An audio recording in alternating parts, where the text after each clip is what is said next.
मुल्ला नसरुद्दीन अपने कुछ मित्रों के साथ मछलियों के शिकार के लिए गए। नाव जब बीच नदी में पहुंची, वो जहां बैठा था वहीं अपने चाकू से छेद करने लगा। उसके मित्र बहुत चौंके।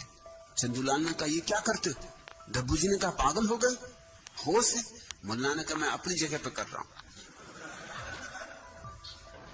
मुल्ला नसरुद्दीन का छोटा बेटा एकदम भागा हुआ बैठक खाने में आया और बोला, मम्मी मम्मी। और मोहल्ले की 10-5 स्त्रियां बैठी गपशप कर रही थी कि पप्पा ने अभी अभी मेरी आया की किस्सी ली। और आया घबरा रही थी तो बोले, घबरा मत, मेरी मोटी भैंस तो बैठक खाने में बैठी। ये मोटी भैंस कहां है?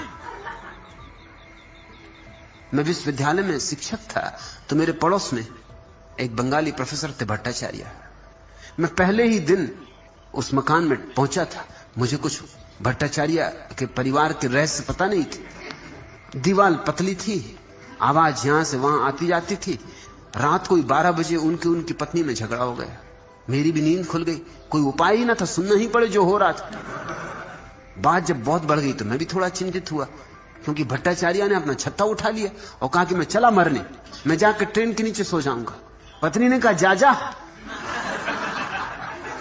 तब तो मैंने कहा, यह तो बड़ा मुश्किल है, अब ये मुझे बीच में आना ही पड़ेगा। ये कहीं रात 12 बजे और ट्रेन ज्यादा दूर नहीं थी, कोई मुश्किल से 4-6 फरलांग का फासला था। ये पटरी पे जाकर लेट जाए, मर जाए, अच्छा आदमी। और पत्नी को फिक्र नहीं होगा, जा मुझे बोलना चाहिए या नहीं, क्योंकि मेरा अभी परिचय भी किसी ने उनसे नहीं करवाया है। लेकिन ये मौका कोई औपचारिकता का है। मैं दरवाजा खोल के बाहर आया, भट्टाचार्य एकदम तेजी में, मगर बंगाली तो बंगाली, मरते वक्त भी छाता अपने बगल में।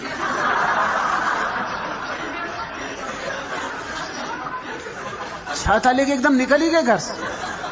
मैंने उनकी पत्नी को कहा, क्षमा करो, मुझे बोलना तो नहीं चाहिए, आपका पारिवारिक मामला है, पता नहीं आप लोगों के क्या खेल है, कैसा हिसाब है, मगर ये जरा बात ज्यादा हुई जा रही, मैं कुछ करूं, भट्टाचार्य को लौटा के लाऊं ना? आप बिल्कुल फिक्र ना करें, आप नए, मैं इन्हें 20 साल से जानती हूं, ये तो कई दफे जा चुके, अभी आप देखोगे थोड़ी देर में लौटाते।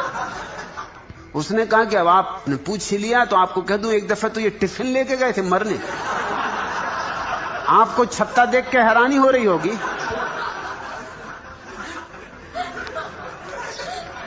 टिफिन लेके लेटे थे पटरी पे जाके।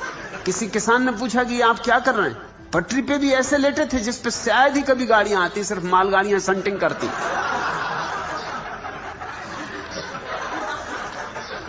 किसी किसान ने पूछा, आप ये क्या कर रहे हैं? तो उन्होंने कहा, मरने आया हूं। तो उसने कहा, मरने आया वो तो मेरी समझ में आता, लेकिन टिफिन किस लिए? उन्होंने कहा कि इधर कोई गाड़ियों का भरोसा है,